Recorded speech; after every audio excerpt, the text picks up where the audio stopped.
കൗമാരത്തില് തെറ്റിപ്പോവാതിരിക്കാൻ എന്ത് ചെയ്യണം? ഈ കാലഘട്ടം ഇങ്ങനെയാണ്, അതുകൊണ്ട് നമ്മൾ എന്ത് ചെയ്യണം എന്നാണ്. ഒന്നാമതായി നാം മനസ്സിലാക്കി വെക്കുക, കൗമാരത്തിന്റെ പ്രത്യേകതകളിലൊന്ന് ഉപദേശം സ്വീകരിക്കില്ല എന്നതാണ്. ഇതാണ് ആദ്യത്തെ നിങ്ങളുടെ പാഠം. 13 വയസ്സ് കഴിഞ്ഞ ഒരു കുട്ടി ഉപദേശം സ്വീകരിക്കില്ല. അപ്പൊ എന്താ ചെയ്യുക? നമ്മളാണെങ്കിലോ 13 വയസ്സാവുമ്പോ തുടങ്ങും ബാപ്പ ഒരു ഉപദേശിയാവും, ഉമ്മ ഒരു ഉപദേശികയാവും, അല്ലെ? എന്നിട്ട് രണ്ടാളും കൂടി ഇരുന്ന് മക്കളെ ഉപദേശിക്കുക. ഉപദേശം സ്വീകരിക്കപ്പെട്ടില്ല. കുട്ടി ബോർഡ് വെച്ചിന് ഉപദേശം സ്വീകരിക്കില്ല. അപ്പൊ എന്താ വേണ്ടത്? എന്താ ചെയ്യ? അപ്പോ നമ്മൾ ഒന്നുകൂടി ഉറക്ക പറയും, എന്താണ് കേട്ടില്ല? അപ്പൊ കുട്ടി ബോർഡ് വെക്കും. ഉറക്ക പറഞ്ഞാലും ഉപദേശം സ്വീകരിക്കില്ല. എന്റെ പ്രിയപ്പെട്ടവരെ, ഈ പ്രായം 2 മാർഗങ്ങൾ ഉപയോഗിച്ചാണ് നിങ്ങൾ ഈ കുട്ടിയുടെ തെറ്റിപ്പോവാതിരിക്കാനുള്ള ശ്രമം നടത്തേണ്ടതും തെറ്റിപ്പോയാൽ കൈകാര്യം ചെയ്യേണ്ടതും. ഉണ്ടോ? അതിന്റെ പേരാണ് അവയർനെസ്, അവബോധമുണ്ടാക്കുക. അഡ്വൈസ് എന്നാൽ ഉപദേശമാണ്, അവയർനെസ് എന്ന് പറഞ്ഞാൽ അവബോധമുണ്ടാക്കലാണ്. ഉണ്ടോ? അഡ്വൈസ് കൊടുക്കാതെ ബോധമുണ്ടാക്കണം, അവബോധമുണ്ടാക്കണം. നിങ്ങള് രണ്ടാമത്തെ ഒരു കാര്യം എന്താ? ആ അവയർനെസ് ഉണ്ടാക്കണം, എൻഫോഴ്സ്മെന്റിലേക്ക് പോകരുത്. ഒരു കുട്ടിയെ, ഒരു മനുഷ്യനെ അച്ചടക്കമുള്ളവനാക്കാൻ 2 മാർഗങ്ങളുണ്ട്. അതിന്റെ പേരാണ് ഒന്ന് അവയർനെസ്. നോക്ക്, സ്കൂട്ടറിൽ പോകുമ്പം, ബൈക്കുമ്പോൾ പോകുമ്പം ഹെൽമെറ്റ് ധരിക്കണം, വേണം. ഹെൽമെറ്റ് ധരിച്ചില്ലെങ്കിൽ നിങ്ങളുടെ തല പണിയാണ്, അല്ലേ? നമ്മള് ട്രാഫിക്കിലൊക്കെ നിൽക്കുമ്പോൾ ബോർഡൊക്കെ എഴുതി വെച്ചിട്ടുണ്ടാവും, റേഡിയോയിലും ടിവിയിലും ഒക്കെ പരസ്യം വരും, വിയർ ഹെൽമെറ്റ്, നിങ്ങളുടെ തല സംരക്ഷിക്കണം, അല്ലെ? ഇതൊക്കെ നമുക്ക് ഇങ്ങനെ അവയർനെസ് തരാണ്. എത്ര പറഞ്ഞിട്ടും കേട്ടില്ലെങ്കിൽ പിന്നെ പോലീസ് 2ാമത്തെ വഴി സ്വീകരിക്കും. അതിന്റെ പേരാണ് എൻഫോഴ്സ്മെന്റ്. ക്യാമറ വെച്ചിട്ടുണ്ട് റോട്ടുമേലൊക്കെ, ഇടാത്തവന് 1000 രൂപ പിഴ. നിർബന്ധിച്ച് നമ്മളെ കൊണ്ട് ഹെൽമെറ്റ് ഇടിക്കും. സീറ്റ് ബെൽറ്റ് ഇട്ടില്ലെങ്കിൽ 1500 പിഴ. നിർബന്ധിച്ച് നമ്മളെ കൊണ്ട് സീറ്റ് ബെൽറ്റ് ഇടിക്കും. ഈ രീതിക്ക് പറയുന്ന പേര് എൻഫോഴ്സ്മെന്റ് എന്നാണ്. ഈ സീറ്റ് ബെൽറ്റ് ഇടാനോ അവര് പരസ്യം കൊടുക്കും, എഴുത്ത് കൊടുക്കും. അതിന്റെ പേരെന്താ? അവയർനെസ്. നോക്ക്, ഇതിട്ടില്ലെങ്കിൽ പ്രശ്നമാണ്. നോക്കുങ്ങള്, കുട്ടികളെ സംബന്ധിച്ച്, കൗമാരക്കാരെ സംബന്ധിച്ച് നിങ്ങൾ എടുക്കേണ്ട മാർഗം എൻഫോഴ്സ്മെന്റ് അല്ല, അഡ്വൈസുമല്ല. ഇത് 2 അവർ സ്വീകരിക്കില്ല, അവയർനെസ് ആണ്. അതുകൊണ്ട് കുട്ടിക്ക് കൃത്യമായ ഒരു ബോധം കൊടുക്കണം. അതിനെന്താ വേണ്ടത്? സ്കൂളുകൾ, കോളേജുകൾ, ഇവിടെയൊക്കെ സിലബസ് പഠിപ്പിക്കാൻ മാത്രമേ സമയം ഉണ്ടാവുള്ളൂ. ഈ അവയർനെസ് എന്തിനെ കുറിച്ചാണ് കൊടുക്കേണ്ടത്? ജീവിതത്തെ കുറിച്ചൊരു കാഴ്ചപ്പാടുണ്ടാക്കണം. മക്കൾക്ക് പറഞ്ഞു കൊടുക്കണം, ഇത് മാത്രല്ലടാ ജീവിതം, ഇവിടുന്ന് കഴിഞ്ഞാൽ വേറൊരു സാധനമുണ്ട്, സ്വർഗമുണ്ട്, നരകമുണ്ട്, നന്മയും തിന്മയും അണുമണി തൂക്കം തൂക്കി നോക്കിയിട്ട് ഒരു ലോകം വരാനുണ്ട്. ഈ അവയർനെസ് കുട്ടികൾക്ക് കൊടുക്കുമ്പോഴാണ് തെറ്റിപ്പോവാതിരിക്കുക. ചുണ്ട് ചോപ്പിക്കുന്ന, മേക്കപ്പ് ചെയ്യുന്ന, ഇടുങ്ങിയ വസ്ത്രം ധരിക്കുന്ന, മറ്റുള്ളവരെ വ്യഭിചാരത്തിലേക്ക് ആകർഷിക്കുന്ന ഒരു പെൺകുട്ടിക്ക് റസൂൽ സല്ലല്ലാഹു അലൈഹി വസല്ലം ഇതിനെക്കുറിച്ച് പറഞ്ഞു കൊടുത്തത് മനസ്സിനകത്ത് ഇട്ടുകൊടുക്കണം. വ്യഭിചാരിണിയാണ് എന്ന റസൂലിന്റെ വാക്ക്. ആണിന്റെ വസ്ത്രം ധരിക്കുന്ന പെണ്ണിനെ, പെണ്ണിന്റെ വസ്ത്രം ധരിക്കുന്ന ആണിനെ, നാട്ടിൽ അങ്ങനെ നടക്കണതിന് ഒരു കുഴപ്പമില്ല. ഇവിടുത്തെ നിയമമൊക്കെ അനുകൂലമാണ്. ഒരു സ്വതന്ത്ര രാജ്യമാണ്, ജനാധിപത്യ രാജ്യമാണ്. ആർക്കും എന്തും ഇട്ട് നടക്കാം, അതിനൊന്നും നമ്മൾ എതിരല്ല. പക്ഷെ ഒരു മുസ്ലിമിനെ നയിക്കേണ്ടത് ഇസ്ലാമിന്റെ അധ്യാപനം. റസൂല് പഠിപ്പിക്കുകയാണ്, ആണിന്റെ വസ്ത്രം ധരിക്കുന്ന പെണ്ണ്, പെണ്ണിന്റെ വസ്ത്രം ധരിക്കുന്ന ആണ്, പെണ്ണിൻ്റെതായതൊന്നും ആണ് ധരിക്കരുത്. അത് ഹെയർ ബാൻഡ് ആണെങ്കിൽ പോലും, ചില ആൺകുട്ടിയൊക്കെ മുടി നീട്ടി ഹെയർ ബാൻഡ് ഇടും, അല്ലെ? ആണിൻ്റെത് പെണ്ണ് ധരിക്കുക, പെണ്ണിന്റെ താണ് ധരിക്കുക, അതൊക്കെ റസൂല് നിരോധിച്ചതാണ്. ഇത് ഇങ്ങനെ കൃത്യമായ ഒരു ദീനീബോധം, ഒരു മതബോധം, അരുതുകളുടെ ഒരു ലിസ്റ്റും ഉണ്ടോ? അരുതുകളുടെ ലിസ്റ്റും ചെയ്യാവുന്നവയുടെ ലിസ്റ്റ് ഉണ്ടെങ്കിൽ മാത്രമല്ലേ നമുക്ക് നയിക്കാൻ പറ്റുള്ളൂ. ഒരാളോട് നമ്മൾ നേരെ പോയിട്ട് 2 റോഡ് കാണാം, വലത്തോട്ടല്ല പോണ്ടത് ഇടത്തോട്ടാന്ന് പറഞ്ഞു കൊടുക്കുമ്പോഴല്ലേ പറ്റുള്ളൂ. തെറ്റും ശരിയും വേർതിരിച്ച് പറഞ്ഞു കൊടുക്കണം. അതിന് ഈ കുട്ടികൾക്ക് കൊടുക്കേണ്ടത് ദീനീ വിദ്യാഭ്യാസം കൂടിയാണ്. വിസ്ഡം, CRE എന്ന് പറയുന്ന കണ്ടിന്യൂസ് റിലീജിയസ് എഡ്യൂക്കേഷൻ, ഞായറാഴ്ചകളിൽ ഈ പ്രദേശത്ത് നടക്കുന്ന CRE ഉണ്ട്. മതം, ഇനി മതമാണ് പ്രശ്നം എന്ന് പറയുന്നവരോട് പറയണം മതമാണ് പരിഹാരം എന്ന്. ഈ എല്ലാ വൃത്തികേടുകൾക്കും എല്ലാ തെറ്റിലേക്കും മനുഷ്യൻ പോവാതിരിക്കാൻ അവന്റെ മുമ്പിൽ ചില അരുതുകളും നിർദ്ദേശങ്ങളും ഒക്കെ കൊടുക്കേണ്ടതുണ്ട്. അതിന് ഈ ദീനീപരമായ ഒരു സാധനം കൂടി കുട്ടിക്ക് കൊടുക്കണം. നിങ്ങളുടെ കുട്ടി തെറ്റിപ്പോകും എന്ന് പേടിയുണ്ടെങ്കിൽ മതബോധത്തിന്റെ ഒരു പുതപ്പ് നിങ്ങളുടെ കുട്ടിക്ക് ഇട്ട് കൊടുക്കണം. അത് ഇട്ട് കൊടുക്കാനുള്ള ഒരവസരവും നിങ്ങൾ പാഴാക്കരുത്. ഇന്ന് നിങ്ങളുടെ കുട്ടിയൊക്കെ അവിടെ എത്തിയിട്ടുണ്ട്. ചിലരുടെ കുട്ടികൾ എത്തിയിട്ടില്ല, വിളിച്ചിട്ട് വന്നിട്ടില്ല, അവർക്ക് ഇന്ന് കിട്ടേണ്ടത് കിട്ടിയിട്ടില്ല. ഇതുപോലെയുള്ള ഞാനിപ്പോ ഇന്ന് പറഞ്ഞത് നിങ്ങളുടെ കുട്ടിയുടെ ഉള്ളിൽ കിടക്കും. കാരണം എന്താ? ഞാൻ ഈ പറഞ്ഞത് അനുഭവമാണ്, ഞാൻ ചെയ്തത് അവയർനെസ് ആണ്. അപ്പൊ കുട്ടിയുടെ ഉള്ളിൽ കിടക്കും.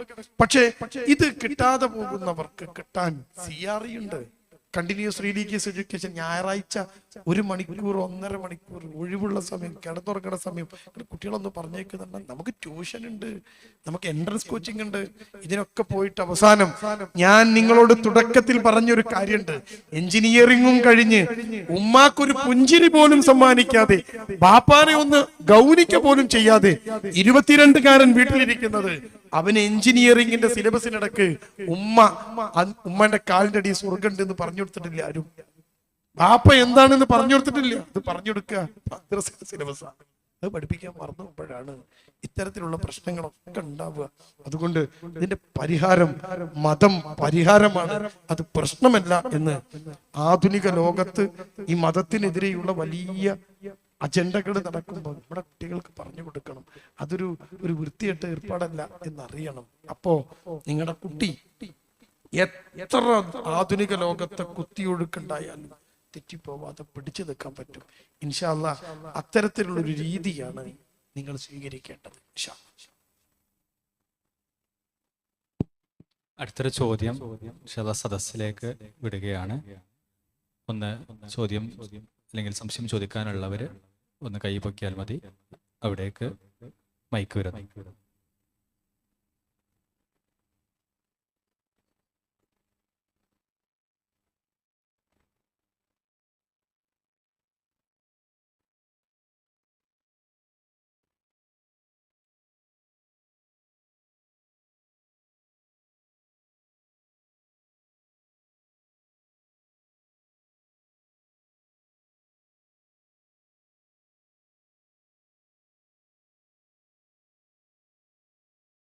കുട്ടികൾക്ക് മാത്രമല്ല രക്ഷിതാക്കൾക്കും സംശയങ്ങളുണ്ടെങ്കിൽ ചോദിക്കാം.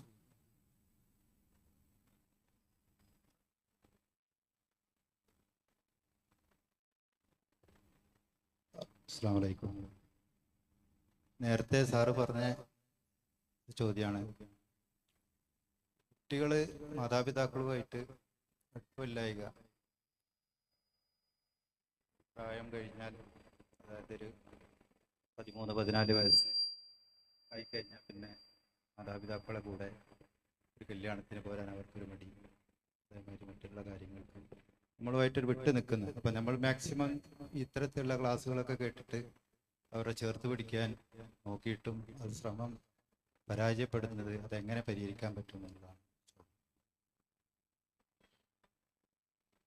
കുട്ടിയെ ചേർത്ത് നിർത്തുക എന്നത് പ്രധാനമാണ്. 13 വയസ്സ് കഴിയുമ്പോൾ കുട്ടിക്കുണ്ടാകുന്ന ഒരു വളരെ പ്രധാനപ്പെട്ട ഒരു മാറ്റം, എല്ലാം കൂടി ഞാൻ പറയാൻ സമയമില്ലാത്തതുകൊണ്ട് നിങ്ങൾ ചോദിക്കുന്നുള്ളതുകൊണ്ടാണ് ഞാൻ പറയാതിരുന്നത്. 13 വയസ്സ് കഴിയുമ്പോൾ കുട്ടിക്കുണ്ടാകുന്ന ഒരു മാറ്റം, നിങ്ങൾ ഇപ്പൊ ചോദിച്ച ആൾ അതിങ്ങനെ അണ്ടർലൈൻ ചെയ്ത് വെക്കണം. എന്താണ് ആ മാറ്റം എന്നറിയോ? രക്ഷിതാക്കൾ ശത്രുക്കളാകും, സുഹൃത്തുക്കൾ രക്ഷിതാക്കളാകും. ഇതാണ് മാറ്റം. അവിടെ രക്ഷിതാക്കൾ സുഹൃത്തുക്കളാകും, രക്ഷിതാക്കൾ ശത്രുക്കളാകും, സുഹൃത്തുക്കൾ രക്ഷിതാക്കളാകും. അപ്പൊ ആര് പറഞ്ഞാൽ അവര് കേൾക്കുക? സുഹൃത്തുക്കൾ പറഞ്ഞാൽ. ആര് പറഞ്ഞാൽ കേൾക്കൂല? രക്ഷിതാക്കൾ പറഞ്ഞാൽ കേൾക്കൂല. അപ്പൊ എളുപ്പപ്പണി എന്താ? എളുപ്പപ്പണി? രക്ഷിതാക്കൾ സുഹൃത്തായാൽ മതി. അപ്പൊ സുഹൃത്തിനെ അവർ അംഗീകരിക്കും. പക്ഷെ നമ്മൾ ഇത് പരാജയപ്പെട്ടു പോകും. കുട്ടികളെ മാത്രം കുറ്റം പറഞ്ഞിട്ട് കാര്യമൊന്നുമില്ല. അവരെങ്ങനെ കുറ്റപ്പെടുത്തിയും വെറുപ്പിച്ചും ഉപദേശിച്ചും അങ്ങനെ നടക്കുമ്പോഴാണ് ഈ കുട്ടികൾ അകന്നു പോവുക. അപ്പൊ നമ്മൾ ഈ പറയുമ്പോൾ നമ്മൾ ചിന്തിക്കുന്ന ഒരു ചിന്ത രക്ഷിതാവ് ചിന്തിക്കാൻ തരും, നമ്മൾ ശരിയാണ്, നമ്മൾ പറയുന്നത് കൊണ്ട് നല്ലതിനല്ലേ. എന്ത് സാധനവും അമിതമായ ശാന്തി. അപ്പൊ ഞാൻ നേരത്തെ പറഞ്ഞതിൽ ഈ ചോദ്യത്തിന്റെ ഉത്തരമുണ്ട്. ഉപദേശം എന്നതിനെ മാറ്റി നിർത്തണം, എൻഫോഴ്സ്മെന്റിനെയും നിർബന്ധിക്കലിനെ മാറ്റി നിർത്തണം. എന്നിട്ട് ഈ കുട്ടിയുടെ കൂടെ നിൽക്കണം. അതിനൊരു മാർഗം എന്താണെന്നറിയോ? ഒരു സുപ്രഭാതത്തിൽ ഒരു കുട്ടിയുമായിട്ട് അടുപ്പുണ്ടാക്കാൻ കഴിയില്ല. അപ്പൊ ചെറുപ്പം മുതൽ തന്നെ വളർന്നു വരുമ്പോൾ ഈ കുട്ടികൾ ഏറ്റവും പ്രധാനമാണ് എന്നറിയണം. ചില ഉമ്മമാർക്ക് ഭയങ്കര ദേഷ്യമാണ്, അനങ്ങ ദേഷ്യം പിടിക്കും. കുട്ടിക്ക് ഇത് തീരെ ഇഷ്ടമല്ലാത്തൊരു സാധനം ഈ ദേഷ്യം പിടിക്കുക എന്ന് പറഞ്ഞാൽ. പറയുകയാണെങ്കിൽ അതിങ്ങനെ ദേഷ്യം പിടിച്ച് പറയും. പിന്നെ നമ്മുടെ മലപ്പുറം ജില്ലയിലെ സ്ഥിതിയൊക്കെ നിങ്ങൾക്ക് നന്നായിട്ട് അറിയാലോ. വീട്ടിനകത്ത് ഈ സ്ത്രീകളൊക്കെ വല്ലാത്തൊരു അസ്വസ്ഥതയാണ്.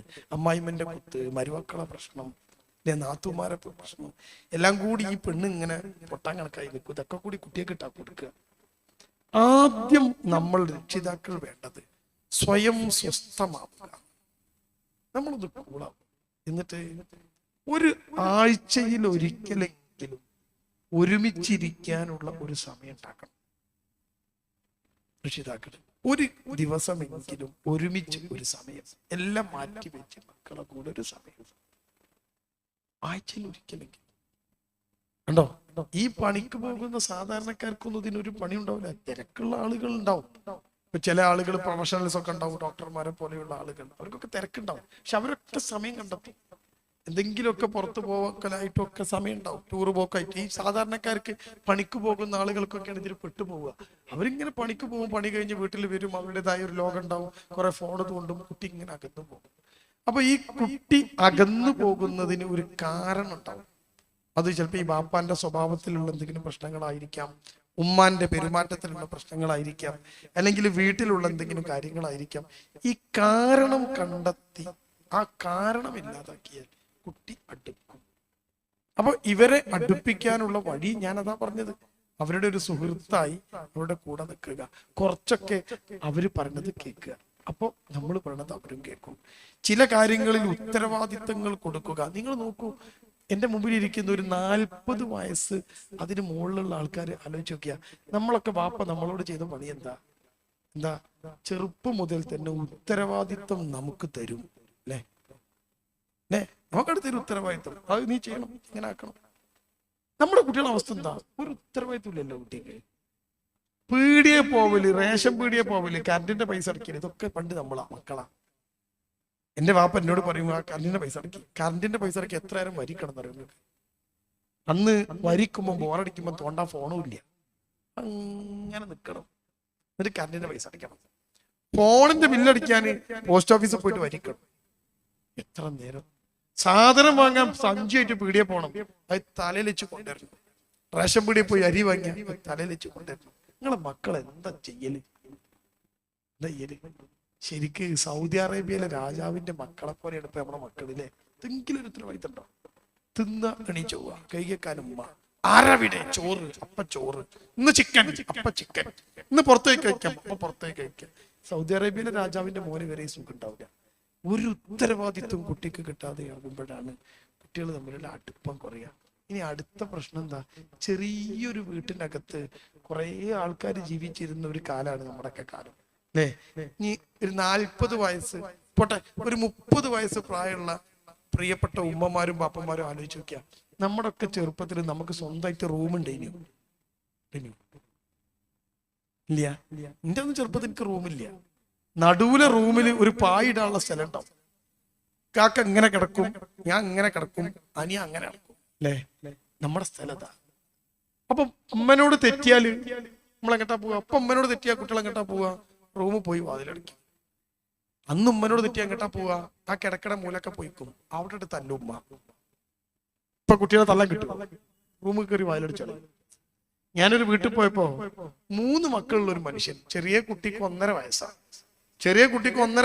അയാൾക്ക് 3 മക്കളുണ്ട്. അപ്പൊ അയാൾ വീടൊക്കെ ഉണ്ടാക്കി എന്നോട് പറഞ്ഞു, സാറിന്റെ വീടാണ്, സാറൊന്ന് വാ, ഞാൻ ആ വീട്ടിലൊക്കെ പോയി ചായയൊക്കെ കുടിച്ച് അണ്ടിപ്പരിപ്പൊക്കെ തിന്ന് ഒക്കെ ഉണ്ടാവട്ടെ ഒക്കെ തിന്നപ്പോ ഞാൻ പറഞ്ഞു നല്ല വീടാണല്ലോ. അപ്പൊ മോളൊക്കെ ഉണ്ട്, ഞാൻ എല്ലായിടത്തും പോയി കണ്ടു. അപ്പൊ ഇയാൾക്ക് 3 മക്കളാണ്. ചെറിയ കുട്ടിക്ക് 1.5 വയസ്സാണ്. അപ്പൊ ഞാനിങ്ങനെ നോക്കിയപ്പോ ഞാൻ ചോദിച്ചു എത്ര റൂമുണ്ട്? അയാൾ പറഞ്ഞു താഴത്ത് 3 റൂമുണ്ട്, മേലെ 3 റൂമുണ്ട്. ഞാൻ ചോദിച്ചു 6 റൂമോ? 6 റൂമുണ്ട്, 6ലും ബാത്റൂമുണ്ട്. ശരി, നിങ്ങൾക്ക് 3 മക്കളല്ലേ? അപ്പൊ ഇയാള് പറഞ്ഞു ആ 3 മക്കള് പിന്നെ ഒരു റൂമിലേക്ക് അയാൾക്ക് ഇനി 2 റൂമോ? അതിനും 2 കുട്ടികൾ കൂടി ഉണ്ടാവും ഓൽക്കാൻ. ഇങ്ങനെയുണ്ട്. 1.5 വയസ്സുള്ള പാലുകുടി മാറാത്ത കുട്ടിക്ക് അപ്പൊ ഒരേ റൂമുണ്ട്, അതുകൊണ്ട് റൂമാ. ഇനി വരാൻ പോണ കുട്ടിക്ക് വരുമോന്നറിയില്ല, അള്ളാഹു വരുമോന്നറിയില്ല. വരാൻ പോണ 2 കുട്ടികൾക്കും റൂം ഉണ്ടാക്കി വെച്ചു. ഈ കാലത്ത് എങ്ങനെയാ കുട്ടികളായിട്ട് അടുപ്പുണ്ടാവുക? അടുപ്പമുണ്ടാക്കാനുള്ള ഒരു വഴി നമ്മുടെ വീട്ടിനകത്ത് ഉണ്ടാവണം. ഈ എല്ലാ റൂമെന്നും മാളത്തുനിന്നും ഇവരെ പുകച്ച് പുറത്ത് ചാടിച്ചിട്ട് ഒരു സ്ഥലത്ത് ചേർന്നിരിക്കുന്ന ഒരു സ്ഥലം ഉണ്ടാവണം. അത് വീട്ടിനകത്ത് നിർബന്ധമാവണം. അതാ ഞാൻ പറഞ്ഞത്, ആ ചേർന്നിരിക്കൽ ഉണ്ടാകുമ്പോഴാണ് ഒരു അടുപ്പം തോന്നുക എന്ന് നിങ്ങൾ മനസ്സിലാക്കണം. അപ്പോ അവരെ മാത്രം കുറ്റം പറഞ്ഞത് കൊണ്ടായില്ല, ഒരു സാഹചര്യം കൂടി, ഒരുമിച്ചിരിക്കാനും ചേർന്ന് നിൽക്കാനുമുള്ള ഒരു സാഹചര്യം കൂടി ഈ വീട്ടിനകത്ത് ഒരുക്കി വെക്കുക എന്നത് രക്ഷിതാക്കളുടെ കൂടി കടമയാണ്. ഇൻഷാ അല്ലാഹ് അപ്പൊ ഒക്കെ ശരിയാവും.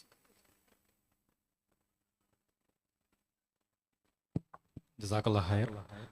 വളരെ നന്നായി അദ്ദേഹം പ്രായോഗികമായിട്ടുള്ള കാര്യങ്ങൾ വിശദീകരിക്കുകയുണ്ടായി. ഇനി അടുത്തത് സ്ത്രീകളുടെ ഭാഗത്തു നിന്ന് എന്തെങ്കിലും ചോദ്യങ്ങൾ ഉണ്ടെങ്കിൽ അവർക്കൊരു അവസരം നൽകുകയാണ്.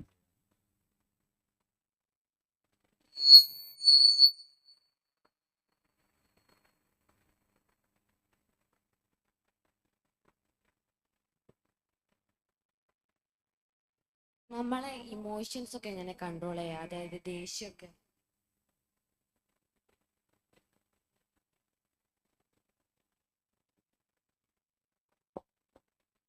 ഇമോഷൻസിനെ കൺട്രോൾ ചെയ്യുക എന്നതിന് കുട്ടിയല്ലേ ചോദിച്ചാളെന്ന് that is known as intelligence.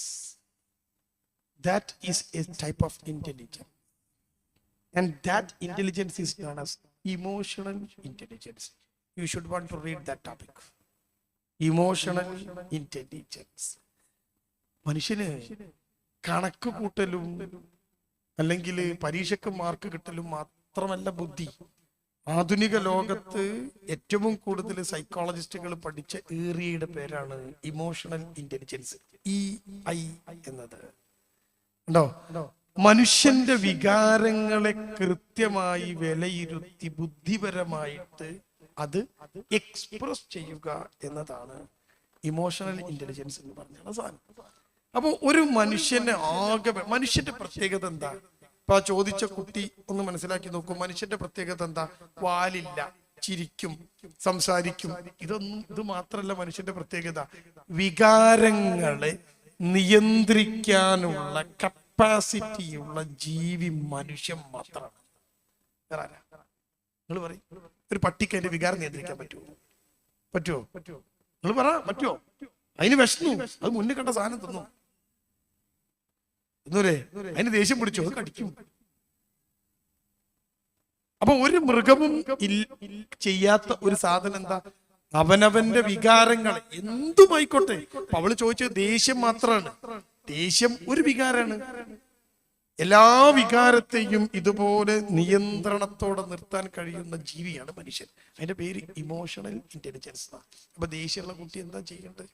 റസൂൽ സല്ലല്ലാഹു അലൈഹി വസല്ലം മുമ്പേ പറഞ്ഞ സാധന, നിങ്ങൾക്ക് ദേഷ്യം പിടിച്ചാൽ നിങ്ങൾ നിൽക്കുകയാണെങ്കിൽ ഇരിക്കുകയാണെങ്കിൽ കിടക്കുകയാണെങ്കിൽ നിൽക്കുക, അല്ലേ? കാരണം ദേഷ്യം പിടിച്ചുള്ള പണി. ആ സിറ്റുവേഷനെ ഒഴിവാക്കുക എന്നതാണ് ഇമോഷൻസിനെ കൺട്രോൾ ചെയ്യാൻ ഏറ്റവും നല്ല മാർഗം. ഇപ്പൊ ഒരു പെട്ടെന്ന് ദേഷ്യം വരുന്ന ഒരു കുട്ടി, ദേഷ്യം വരുന്നു എന്ന് ആ കുട്ടി ഐഡന്റിഫൈ ചെയ്യണം. അതാണ് ആദ്യത്തെ കാര്യം. ആ ഐഡന്റിഫൈ ചെയ്ത് കഴിഞ്ഞാൽ പിന്നെ അടുത്ത സ്റ്റെപ്പ് എന്താ? എനിക്ക് ദേഷ്യം വരുന്നുണ്ട് എന്ന് തിരിച്ചറിഞ്ഞാൽ പിന്നെ ആ സിറ്റുവേഷൻ മാറുക. ഒന്നും എടുത്താൽ മതി. ദേഷ്യമുള്ള ആൾക്കാർ ദേഷ്യം എന്ന് തുടങ്ങി അപ്പം വിട്ട് ഒന്നെടുക്കുക. ഒന്നെടുത്ത ദേഷ്യം പോകും. കാരണം എന്താ? സിറ്റുവേഷൻ മാറി. ആ നിന്നോട് തന്നെ ഒന്നെടുക്കാൻ സൗകര്യം ഉണ്ടാവില്ലല്ലോ. നമ്മൾ പോയിട്ട് ഒന്നെടുക്കും. ഒന്നെടുത്തിട്ട് നിങ്ങളുടെ ദേഷ്യം മാറിയില്ലേ, 2 റക്അത്ത് നിസ്കരിച്ചാൽ മതി. എന്നിട്ട് മാറാത്തൊരു ദേഷ്യം ഉണ്ടാവില്ല. ദേഷ്യം പിടിച്ച ആ സിറ്റുവേഷനിൽ നമ്മൾ അങ്ങനെ നിൽക്കരുത്. അത് ആരാണെങ്കിലും അങ്ങനെയാ. അങ്ങാടിയിൽ നിന്ന് 2 ആൾക്കാർ തമ്മിൽ കച്ചറായി, ഒരാൾക്കെങ്കിലും ദേഷ്യം പിടിച്ചിട്ട് അയാൾക്ക് തോന്നുകയാണ് ഞാൻ ഇനിയും ഇവിടെ നിന്ന ഈ അവസ്ഥ മോശം തോന്നിയ ഉടൻ അയാൾ ചെയ്യേണ്ടത് അവിടെ നിന്ന് മാറലാണ്. ഉണ്ടോ? മാറലാണ്. ദേഷ്യം പോകും. ആ പിടിക്കുന്ന സിറ്റുവേഷനിൽ നമ്മൾ അങ്ങനെ ഉറുമ്പ് കടിക്കുകയാണ്. ഞാൻ ഇവിടെ ഇങ്ങനെ നിൽക്കുകയാണ്, ഉറുമ്പ് കടിക്കുകയാണ്. ഞാൻ ചോദ്യം ചോദിച്ച ആളോട് ചോദിക്കട്ടെ, എന്നെ ഉറുമ്പ് കടിക്കുന്നു, ഞാൻ എന്താ ചെയ്യാ? ഉറുമ്പുള്ള സ്ഥലത്താണ് ഞാൻ നിന്നത്, ഭയങ്കര ഉറുമ്പ് കടിക്കുന്നു. അപ്പൊ എന്താ ചെയ്യാ? അവിടെ തന്നെ മാറി നിന്ന് കാല് കണ്ട് കുറച്ചോടി ഉറുമ്പിന്റെ കടി പോകും. ദേഷ്യം പിടിക്കുന്നു, എന്താ ചെയ്യാ? അവിടെ തന്നെ മാറി നിന്നാ മതി. ഉമ്മയോട് ദേഷ്യം വരുന്നുണ്ടെങ്കിൽ അപ്പോഴും മാറിക്കും, ഉമ്മ എപ്പോ വരാം കേട്ടാ, ആ ദേഷ്യം പിടിക്കുന്നോടത്ത് അങ്ങനെ നിന്ന് പിന്നെ അങ്ങോട്ട് വർത്താനായി അവസാനം 4 വാക്ക് നമ്മൾ പറഞ്ഞ് എന്നിട്ട് പിന്നെ റൂമിന്റെ അകത്ത് വയ്ക്കാണ്ട് എന്റെ ഉമ്മനോട് ഞാൻ അങ്ങനെ പറഞ്ഞില്ലേ, നമുക്ക് സങ്കടം. ദേഷ്യം കൂടുതലുള്ള മനുഷ്യൻ മനസ്സിലാക്കി വെക്കുക, അയാൾക്ക് ദേഷ്യം മാത്രമല്ല കൂടുതൽ ഉണ്ടാവുക, അയാൾക്ക് എല്ലാ വികാരങ്ങളും കൂടുതലായിരിക്കും. അയാൾക്ക് സങ്കടവും കൂടുതലായിരിക്കും, അയാൾക്ക് കുറ്റബോധം കൂടുതലായിരിക്കും. അപ്പൊ അയാളോട് ദേഷ്യം പിടിക്കും, എന്നിട്ട് ഈ സങ്കടപ്പെടും. ആ സങ്കടം അയാൾക്ക് കൂടുതലാ, അതാരും കാണൂല, ദേഷ്യ ആൾക്കാർ കാണുള്ളൂ. കണ്ടോ? അപ്പൊ ദേഷ്യം പിടിക്കുന്നത് ചോദിച്ച ആളോട് ഞാൻ അവസാനിപ്പിക്കുമ്പോൾ പറയാനുള്ളത്, ദേഷ്യം തീ പോലെയാണ്. ദേഷ്യത്തിന്റെ പ്രത്യേകത, ദേഷ്യം തീയാണ്. തീന്റെ പ്രത്യേകത എന്താ? നമ്മൾ അടുപ്പത്തുനിന്ന് പാത്രം ഇറക്കി വെക്കാൻ പഴയ തുണി ഉപയോഗിക്കും അല്ലെ? വീട്ടിലൊക്കെ ഈ തുണി ചിലപ്പോൾ ഇങ്ങനെ അടുപ്പത്തുനിന്ന് ഇങ്ങനെ ചായ കണ്ട് ഇറക്കി വെക്കുമ്പോ ആ തുണിക്ക് തീ പിടിക്കും. തീ പിടിച്ച ഉടൻ തന്നെ ഉമ്മ അത് കെടുത്തും. പിടിച്ച ഉടൻ, കത്തുന്നതിന്റെ മുമ്പ് അത് കെടുത്തും. പക്ഷേ അത് പിടിച്ച ഉടൻ കെടുത്തിയാലും ആ തുണീന്റെ മുകളിൽ ഒരു ഡാമേജ് അവസാനിക്കും. ചിലപ്പോൾ ഒരു ഓട്ടായി ഉണ്ടാവും, അല്ലെങ്കിൽ ഒരു കരിയെങ്കിലും ആയിട്ടുണ്ടാവും. ഇതാണ് ദേഷ്യവും. ദേഷ്യം പിടിച്ച് അപ്പം തന്നെ നിങ്ങൾ കെടുത്തിയാലും ദേഷ്യമുണ്ടാക്കിയ ഡാമേജ് ഉണ്ടാവും. അതുകൊണ്ട് ദേഷ്യക്കാർ ശ്രദ്ധിക്കണം. ബുദ്ധിപരമായി ഇമോഷനുകൾ ഉപയോഗിക്കാൻ പഠിക്കണം. എന്തെങ്കിലും ഇത്തരത്തിലുള്ള പ്രശ്നങ്ങൾ കൗമാരക്കാർക്കൊക്കെ ഉണ്ടെങ്കിൽ ആ സിറ്റുവേഷനിൽ നിന്ന് എസ്കേപ്പ് ചെയ്യുക എന്നതാണ് പ്രധാനം. അത് സ്കൂളിലാണെങ്കിലും അങ്ങനെ. ആരെങ്കിലും എന്തെങ്കിലും പറഞ്ഞാൽ നമുക്ക് ചൂടായി ഓനെ തല്ലാൻ നിൽക്കരുത്. എന്നിട്ട് തല്ലും എന്ന് പറഞ്ഞുകൊണ്ട് മാഷന്മാരെ നിൽക്കരുത്. ആ സിറ്റുവേഷൻ അങ്ങ് അവോയ്ഡ് ചെയ്താൽ മതി. അപ്പോ എല്ലാ പ്രശ്നവും അവിടെ പരിഹരിക്കും. നിങ്ങൾ കണ്ടില്ലേ, ചായക്ക് 8 ഉറുപ്പിയുള്ള കാലം. ഒരു മനുഷ്യൻ ചായ കുടിക്കാൻ വന്ന് കുടിച്ചു കഴിഞ്ഞപ്പോ ചായപ്പീടിയക്കാരൻ പറഞ്ഞ് 10 ഉറുപ്പിയാണ് ചായക്ക്. ഇയാള് പറഞ്ഞ് 8 ഉറുപ്പിയാണല്ലോ എൻ്റെ അടുത്ത്. ചായക്കാരൻ പറഞ്ഞ് എന്റെ ചായക്ക് 10 ഉറുപ്പിയാണ്. ഇയാൾ പറഞ്ഞു ഞാൻ 8 തരുള്ളൂ. മറ്റവൻ പറഞ്ഞു ഞാൻ 10 വാങ്ങിയിട്ടേ പോകുള്ളൂ. അവസാനം എന്താ ചെയ്തെന്നറിയോ? അവിടെ പ്രശ്നമായി. അവസാനം ഒരുത്തൻ മറ്റൊരുത്തനെ കത്തിയെടുത്ത് കുത്തി. ഒരാൾ മരിച്ചു, മറ്റേയാള് ജീവപര്യന്തം ജയിലിൽ പോയി. 2 കുട്ടികൾക്കും പാപ്പല്ലാതായി, 2 പെണ്ണുങ്ങൾ വിധവകളായി, 2 ഉമ്മമാര് കണ്ണീരായി. ഒരാള് ജയിലിലും പോയി, ഒരാള് മരിച്ചും പോയി. നിങ്ങൾ ആലോചിച്ച് നോക്ക്, എത്ര റുപ്യക്കാ അപ്പൊ ഈ മരിച്ച്? 2 റുപ്യക്ക്. ആരോട് ചോദിച്ചാലും 2 റുപ്യ ചോദിച്ചാൽ കിട്ടും. ആ ചായപ്പീടിയക്കാരന് ഓനോട് 8 റുപ്യ വാങ്ങിയാണ്ട് ഏതെങ്കിലും ഒരാളോട് 2 റുപ്യ നിങ്ങൾ ചോദിച്ചാൽ ആരും കൊടുക്കുന്നു? 2 റുപ്യ കൊടുക്കാത്ത ആൾക്കാരുണ്ടോ? ഒരു 2 റുപ്യ ചോദിച്ചാൽ കൊടുക്കാത്ത ആൾക്കാരുണ്ടോ? ഒരു 2 റുപ്യക്ക് വേണ്ടിയിട്ട് ദേഷ്യം കൂടി അവിടെ നിന്ന് പ്രശ്നമുണ്ടാക്കി ഒരുത്തനെ കുത്തിക്കൊന്നു. നിങ്ങൾ ചിന്തിച്ചു നോക്ക്. ആ കൊന്നോന് പോയി, ഓൻ മരിച്ചുപോയി, ഓന്റെ കുടുംബം അനാഥായി. മറ്റോനോ ജീവപര്യന്തം ജയിലിൽ അകപ്പെടുകയും ചെയ്തു. ആർക്കാ പോയത്? എത്ര റുപ്യക്കാ? 2 റുപ്യക്ക് അല്ലേ? എന്തുകൊണ്ടാ? ദേഷ്യം എന്ന വികാരത്തെ വളരെ സിമ്പിളായിട്ട് അയാൾക്ക് ആ സിറ്റുവേഷൻ ഒന്ന് മാറിയാൽ മതി. അല്ലെങ്കിൽ അയാളോട് പറഞ്ഞാൽ മതി 8 റുപ്യ വേണ്ടടോ, നിന്റെ പൈസ വേണ്ട, നിനക്ക് ചായ ഫ്രീ. ഒരു ചായ അല്ലേ? പക്ഷെ ഇയാൾ ചിന്തിച്ചോ? ഇല്ല. ദേഷ്യം പിടിക്കുമ്പോ കട്ടായി പോകുന്ന ഒരു സാധനത്തിന്റെ പേരാണ് ചിന്ത. 2 റുപ്യക്ക് വേണ്ടി കൊന്നത് എന്തിനാ? ദേഷ്യം പിടിച്ചപ്പോ ചിന്ത കട്ടായി. ഉണ്ടോ? തിങ്കിങ് എന്ന് പറയുന്ന സാധനം കട്ടാവും. അപ്പൊ ഇമോഷനായി നിൽക്കുമ്പോൾ ചിന്തിക്കേണ്ടത് എന്താ? ആ സമയത്ത് നമ്മൾ ഇത് ദേഷ്യം പിടിക്കുന്നത് തിരിച്ചറിഞ്ഞാൽ മാത്രം മതി. ആ സിറ്റുവേഷൻ കണ്ട് മാറിയാൽ മതി. ഉമ്മനോട് ദേഷ്യം വരുന്നുണ്ടോ? ആ സിറ്റുവേഷൻ കണ്ട് മാറിയാൽ എന്നിട്ട് കുറച്ച് കഴിഞ്ഞാൽ പിന്നെ വരിക. ഉമ്മയും കൂളായിണ്ടാവും, ഉങ്ങളും കൂളായിണ്ടാവും. ഇങ്ങനെ വികാരങ്ങളെ മുഴുവൻ കൃത്യമായി നിയന്ത്രിക്കാനുള്ള ഒരു ശ്രമം, ആ ട്രെയിനിങ് കൗമാരത്തിൽ തന്നെ തുടങ്ങും. ഇവിടെ അവസാനത്തെ ചോദ്യത്തിലേക്ക് കിടക്കുകയാണ്. സദസ്സിൽ നിന്നും ഇനി ചോദ്യം ചോദിക്കാനുണ്ടെങ്കിൽ അവർക്ക്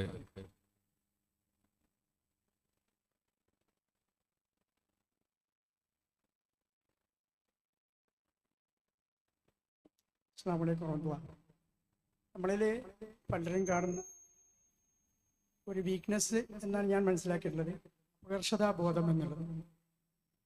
ഇതുകൊണ്ട് അവരിലുള്ള ഒട്ടനവധി നന്മകളെ പരിപോഷിച്ചു കൊണ്ടുവരാൻ കഴിയാതെ പോവുകയും അതിലുപരി മറ്റുള്ളവരിലുള്ള നന്മകൾ കണ്ട് അവർ അസൂയപ്പെടുകയും അഹങ്കരിക്കുകയും ശത്രുതാ മനോഭാവം വെച്ച് പുലർത്തിയൊക്കെ കാണുന്നു. അതിനുള്ള പരിഹാരം ഭൗതികമായും ആത്മീയമായും എന്താണ് എന്നതാണ്. സൈക്കോളജി കൈകാര്യം ചെയ്യുന്ന രണ്ട് കോംപ്ലക്സുകൾ. ഒന്നാമത്തെ കോംപ്ലക്സിന്റെ പേര് ഇൻഫീരിയോറിറ്റി കോംപ്ലക്സ് ആണ്. രണ്ടാമത്തെ കോംപ്ലക്സിന്റെ പേര് സുപ്പീരിയോറിറ്റി കോംപ്ലക്സ് ആണ്. ഇത് രണ്ടും മനുഷ്യന് അപകടകരമാണ്. സുപ്പീരിയോറിറ്റി കോംപ്ലക്സ് ഉള്ള ഒരു മനുഷ്യനെ കൈകാര്യം ചെയ്യാൻ പറ്റില്ല. അയാൾ എപ്പോഴും മനസ്സിലാക്കി വെക്കും, ഞാൻ വലിയ ആളാണ്, ഞാൻ വലിയ ആളാണ്. ഒന്നുകൂടി വൃത്തിയായി പറഞ്ഞാൽ, സുപ്പീരിയോറിറ്റി കോംപ്ലക്സ് ഉള്ള ഒരാൾ അയാള് മനസ്സിൽ എപ്പോഴും ഉണ്ടാവാൻ തരും, I am okay, you are not okay. ഇയാൾ അങ്ങനെ ചിന്തിക്കുക, ഞാൻ ശരിയാണ്, ബാക്കിയുള്ള ഒന്നും ശരിയല്ല. ഭാര്യയുടെ ആള് പറയും, നീ ഉണ്ടാക്കി, നീ പറഞ്ഞ ശരിയല്ല, ഞാൻ പറഞ്ഞിട്ട് കേക്ക്. ഇയാളെ എപ്പോഴും ഞാനൊരു സംഭവമാണ് എന്ന് ചിന്തിക്കും. ഈ മനുഷ്യനൊരു പ്രശ്നമാണ്. നേരത്തെ അദ്ദേഹം സൂചിപ്പിച്ച അപകർഷകാബോധത്തിനേക്കാളും വലിയ പ്രശ്നമാണ് സുപ്പീരിയോറിറ്റി കോംപ്ലക്സ്. ഈ മാതിരി ആൾക്കാരെ, ഇങ്ങനത്തെ ഒരാള് ബാപ്പുണ്ടെങ്കിൽ ആ ബാപ്പനെ കൈകാര്യം ചെയ്യില്ല. I am okay, you are not okay. നേരെ ഇൻഫീരിയോറിറ്റി കോംപ്ലക്സിലേക്ക് വന്നാലോ, ഈ ചിന്ത നേരെ അയാൾ എന്താ ചിന്തിക്കാൻ അറിയാം, I am not okay, you are okay. ഞാൻ ശരിയല്ല, എനിക്ക് കഴിയൂല ചിന്തിക്കും. ഒരു മനുഷ്യന്റെ ആ ചോദ്യം ഒരു വലിയ ചോദ്യമാണ്, ഒരുപാട് വിശദീകരിക്കേണ്ട ചോദ്യമാണ്. മനുഷ്യന്റെ പേഴ്സണാലിറ്റിയുമായി ബന്ധപ്പെട്ട വിഷയമാണ്, വ്യക്തിത്വവുമായി ബന്ധപ്പെട്ട വിഷയം. അപകർഷതാബോധമുള്ള ഒരാളെ, ഇൻഫീരിയോറിറ്റി കോംപ്ലക്സ് ഉള്ള ഒരാളെ കൃത്യമായ ഒരു കൗൺസിലിങ്ങും ആ കൗൺസിലിങ്ങിന്റെ കൂടെ ട്രെയിനിങ്ങും കൊടുത്താലാണ് നന്നാക്കാൻ പറ്റും. ശരിക്കും സ്കൂളിലെ സിലബസിലൊക്കെ ഇത്തരം ആളുകളെ മുന്നോട്ട് കൊണ്ടുവരാനുള്ള മാർഗങ്ങൾ ഉണ്ട്. അത് നടപ്പിലാക്കപ്പെടുന്നില്ല എന്നതൊരു പ്രശ്നമാണ്. ഇവരെ പറയുന്ന പേര് മാർജിനലൈസ്ഡ്, അരികുപറ്റിപ്പോയ ആളുകൾ. സ്കൂളിൽ കുറെ കുട്ടികളുണ്ടാവും. ചില കുട്ടികൾ ഇങ്ങനെ ഉഷാറായിട്ട് എല്ലാത്തിനും ചാടി എഴുന്നേറ്റ് പ്രവർത്തിച്ച് ഗ്രൂപ്പ് ഉണ്ടാക്കുമ്പോഴേക്ക് ആക്റ്റീവായി ഉത്തരം പറഞ്ഞ് പ്രസന്റ് ചെയ്ത് പോകും. ചില കുട്ടികൾ അരികിലേക്ക് മാറും. വെള്ളം ഇങ്ങനെ പുഴയിൽ കൂടി ഒഴുകി വരുമ്പോൾ ചില സാധനം ഇങ്ങനെ സൈഡിലേക്ക് കണ്ട് അരികിലേക്ക് അടിഞ്ഞു കൂട്ടും. പാർശ്വവൽക്കരണം, അരികുപറ്റൽ, മാർജിനലൈസേഷൻ എന്ന് പറയും. ഈ അരികു പറ്റുന്ന ആളെ ചെയ്യേണ്ടത് എന്താ? അതിന്റെ പേര് മെയിൻ സ്ട്രീമിംഗ് എന്നാണ്. അതിന്റെ മെയിൻ സ്ട്രീമിംഗ് കാരണം ഒഴുകുന്ന ഒഴുക്കിലേക്ക് ഒരു വടിയെടുത്ത് കുത്തി ഉണ്ടാക്കിയാൽ ആ സാധനം ഒഴുക്കിയാൽ പോകും. ഈ മെയിൻ സ്ട്രീമിംഗ്, മുഖ്യധാരാവൽക്കരണം നടത്തണം. അപ്പൊ ഈ കുട്ടിയെ ചെറുപ്പം മുതൽ ഒരു കുട്ടിയിൽ അപകർഷതാബോധം ഉണ്ടെങ്കിൽ അത് മിക്കവാറും കാണുക ഈ 13 വയസ്സിന്റെ തുടക്കത്തിലാണ്. അത് കണ്ടു തുടങ്ങിയാൽ പിന്നെ ആ കുട്ടിക്ക് ഏറ്റവും കൂടുതൽ ട്രെയിനിങ് കൊടുക്കേണ്ടത് രക്ഷിതാവാണ്. എല്ലാ കാര്യത്തിനും ഈ കുട്ടിയെ മുന്നോട്ട്, ഞാൻ പറഞ്ഞല്ലോ ഇപ്പൊ ഈ കുട്ടനാട് എന്ന് പറഞ്ഞ സ്ഥലമുണ്ട്, കുട്ടനാട്. ഈ കുട്ടനാടിന്റെ പ്രത്യേകത, നമ്മളൊക്കെ റോട്ടുമെന്നാ ഗേറ്റ് വെക്കുക, കുട്ടനാടുകാര് ഈ കായൽ നിന്നാ ഗേറ്റ് വെക്കുക. കാരണം എന്താ വെച്ചാൽ നമുക്ക് തോണി ഉണ്ടാവുക, തോണി തുഴഞ്ഞിട്ട് അവിടെ സൈഡാക്കിയിട്ട് കായൽക്കട കയറുക ചെയ്യുക. അവിടെ ഗേറ്റ് ഉണ്ടാവുക ഈ കായലിലേക്കാണ്. നമ്മളതൊക്കെ ഗേറ്റ് ഉണ്ടാവുക റോട്ടുമൊക്കെയാണ്, നമ്മൾ വണ്ടിയിട്ടാണല്ലോ വരിക. അവർ ഈ തോണിയിട്ടാ വരിക. കുട്ടനാട് പോയൊക്കെ മനസ്സിലാവും. അപ്പൊ ഈ കായലിലേക്കാണ് ഇവരുടെ ഗേറ്റ് ഉണ്ടാവുക. അതിന് സ്റ്റെപ്പ് ഇങ്ങനെ കയറിയിട്ടാ വരിക. ഈ എല്ലാ വീടിന്റെ സ്റ്റെപ്പിന്റെ മുകളിലും സ്റ്റെപ്പിന്റെ അടുത്തും ഒരു മുള, ഒരു വടി ഉറച്ചിട്ടുണ്ടാവും. എന്തിനാന്നറിയോ? ചിലപ്പോ രാവിലെ ഈ കായലിന്റെ ഇറങ്ങി നോക്കുമ്പോ ഈ പുഴയിൽ കൂടി കായലിൽ കൂടി ഒഴുകി വന്ന ഒഴുക്കുണ്ടാവും കായലിന്, അങ്ങോട്ടും ഇങ്ങോട്ടും ഒക്കെ വെള്ളം കയറും ഇറങ്ങുകയൊക്കെ ചെയ്യും. ഈ ഒഴുകി വന്ന എന്തെങ്കിലും ശവോ, ഈ പട്ടിയോ പൂച്ചയോ ചത്തതോ ഏതെങ്കിലും ആൾക്കാരിട്ട വേസ്റ്റോ ഒക്കെ ഈ സ്റ്റെപ്പിന്റെ അവിടെ ഇങ്ങനെ അടിഞ്ഞു വിടും, ഇങ്ങനെ അരികെ പറ്റും. അപ്പൊ ഈ മുള എന്തിനാ ഇവരതെടുത്ത് കുഴിച്ചിട്ടൊന്നുമില്ല. ഇവരെന്ത് ചെയ്യുന്നറിയാം, ആ മുള എടുത്താണ്ട് ഇങ്ങനെ കുത്തിയായിട്ട് നടുക്ക് കടാക്കി കൊടുക്കും, അത് ഒഴിച്ചു പോയി കൊടുക്കും. ഇങ്ങനെ കുത്തി നടുക്ക് കാക്കുന്ന പണിന്റെ പേരാണ് മുഖ്യധാരാവൽക്കരണം എന്ന് പറഞ്ഞാൽ മെയിൻ സ്ട്രീമിംഗ്. അപ്പൊ ഇങ്ങനത്തെ ഒരു കുട്ടിയെ നിങ്ങൾ ഐഡന്റിഫൈ ചെയ്താൽ ആ കുട്ടിക്ക് ചെയ്യേണ്ടത് ആ കുട്ടിക്ക് ഉത്തരവാദിത്തങ്ങൾ കൊടുക്കുക. എക്സ്പ്രസ് ചെയ്യാൻ വീട്ടിലാരെങ്കിലും വന്നാൽ അവനെ വിളിച്ചിട്ട് മോനാണ് എന്തൊക്കെ കാര്യങ്ങൾ പറയടാ, സംസാരിക്കടാ, എല്ലാറ്റിനും അവസരം കൊടുക്കണം. അങ്ങനെ അവനെ കുത്തി കുത്തി കുത്തി കുത്തി മുഖ്യധാര മെയിൻ സ്ട്രീമിലേക്ക് ഒഴുക്കിലേക്ക് ഇങ്ങനെ ചേർത്ത് പിടിക്കണം. അതിന് ഏറ്റവും കൂടുതൽ ശ്രമം നടത്തേണ്ടത് പാരന്റ്സ് തന്നെയാണ്. അത് കുട്ടികൾ മാത്രമല്ല, അവരിങ്ങനെ ഒതുങ്ങും. അവരുടെ മനസ്സിലെ ചിന്ത എന്താ? I am not good, you are good. നിങ്ങൾ വാപ്പ ചെയ്താൽ മതി, ചെയ്താൽ ശരിയാവില്ല. അതാണ് ഇൻഫീരിയോറിറ്റി കോംപ്ലക്സ് പറയാം. അപ്പൊ നമ്മൾ അവരോട് പറയണം യു ആർ ഗുഡ് എന്ന് പറഞ്ഞു കൊടുക്കണം. കണ്ടോ, ഇതാണ് അപകർഷതാബോധമുള്ള കുട്ടിയെ കൈകാര്യം ചെയ്യാനുള്ള ചെറിയ മാർഗം. എന്നിട്ടും ശരിയായില്ലെങ്കിൽ ഒരു കൗൺസിലിംഗ് സിറ്റുവേഷനിലേക്കും ട്രെയിനിങ് പ്രോഗ്രാമുകളിലേക്കും ഒക്കെ ആ കുട്ടിയെ അയക്കണം. ഒരു കാര്യം ചേർത്ത് പറഞ്ഞ് ഞാൻ അവസാനിപ്പിക്കുകയാണ്. അപകർഷതാബോധമുള്ള ഒരു കുട്ടിയെ കൃത്യമായി കൈകാര്യം ചെയ്താൽ അവനെ ഏറ്റവും മിടുക്കനായ പേഴ്സണാലിറ്റി ആക്കി മാറ്റാൻ പറ്റും. ആ കൈകാര്യം ചെയ്യുന്ന രീതി കൃത്യമായി മാറിയാൽ അടിപൊളിയാണ്. ഇൻഷാ അല്ലാഹ് നമ്മുടെ 9:30 മണി കഴിഞ്ഞു. നിങ്ങൾക്ക് തിരിച്ചു പോകണം, എനിക്ക് തിരിച്ചു പോകണം. കൊണ്ട് നമുക്ക് അവസാനിപ്പിക്കാം. നിങ്ങൾക്ക് നല്ല ഒരു ബോധമുണ്ടാക്കാൻ ഈ പരിപാടിക്ക് കഴിഞ്ഞു എന്ന് മനസ്സിലാക്കുന്നു. കാരണം ചോദ്യങ്ങൾ ഇത്ര വരില്ല എന്ന് കരുതിയത് കൊണ്ടാണ് പ്രസന്റേഷൻ അല്പം കൂട്ടിയത്. നിങ്ങൾ ചോദിക്കൂല എന്നാണ് ഞാനും വിചാരിച്ചത്, സംഘാടകർ വിചാരിച്ചത്. പക്ഷേ ഇപ്പൊ നിങ്ങളുടെ ഉള്ളിൽ ചോദ്യം ബാക്കിയാണ്. അത് ഈ പരിപാടിയുടെ ഒരു വിജയമാണ്. ഇൻഷാ അല്ലാഹ് ക്ഷണിച്ച സംഘാടകർക്കും കേട്ട പ്രിയപ്പെട്ട സഹോദരി സഹോദരന്മാർക്കും മക്കൾക്കും ഒക്കെ നന്ദിയും കടപ്പാടും അറിയിക്കുന്നു. റബ്ബ് സുബ്ഹാനഹു വതആല സംഘടിപ്പിച്ചവർക്ക് സ്വർഗം നൽകി അനുഗ്രഹിക്കുമാറാവട്ടെ. നാം ഏവരെയും ഇതുപോലെ സ്വർഗപൂങ്കാവനത്തിൽ ഒരുമിച്ച് കൂട്ടുമാറാവട്ടെ. റബ്ബന ഹബ് ലനാ മിൻ അസ്വാജിനാ ദുരിയാതിനാ ഖുറത അയ്യുൻ വജഅൽനാ ലിൽ മുത്തഖീന ഇമാമ വആഖിറു ദഅവാനാ അൽഹംദുലില്ലാഹി റബ്ബിൽ ആലമീൻ. അസ്സലാമു അലൈക്കും വറഹ്മത്തുള്ളാഹി വബറകാതുഹു.